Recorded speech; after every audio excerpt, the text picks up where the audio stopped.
இந்த ஒரு நாள் வருடம் முழுவதும் வரும் 24 ஏகாதசிகளுக்கு சமமானது. பத்ம புராணத்தின்படி வைகுண்ட ஏகாதசியை முக்கோடி ஏகாதசி என்றும் கூறுவார்கள். அன்று வடக்கு திசையில் உள்ள வைகுண்ட வாசல் திறக்கப்படும் போது அதனை மோட்ச துவாரம் என்றும் அழைப்பார்கள்.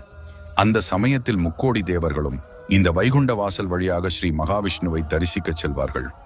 முக்கோடி தேவர்களும் இணைந்து கொண்டாடும் ஒரே ஏகாதசி இந்த வைகுண்ட ஏகாதசி ஆகும். இந்த ஒரு நாளில் கோவிந்தனை தரிசித்தாலோ அல்லது மனதார நினைத்தாலோ பல கோடி யாகங்கள் மற்றும் ஆயிரக்கணக்கான ஆண்டுகள் தவம் செய்த புண்ணிய பலன் கிடைக்கும். நமக்கு வைகுண்ட பிராப்தியும் உண்டாகும். ஒரு சிறிய துளசி இலையை பக்தியுடன் சமர்ப்பித்தாலே அந்த சுவாமி மகிழ்ச்சி அடைவார். வைகுண்ட ஏகாதசி அன்று ஜபிக்க வேண்டிய மந்திரம்: ஸ்ரீ வைகுண்ட நிவாசாய ஸ்ரீனிவாசாய விஷ்ணவே வேத வேதாங்க ரூபாய மாதவாய நமோஸ்துதே. இந்த வீடியோ பிடித்திருந்தால் லைக் பண்ணுங்க, ஷேர் பண்ணுங்க,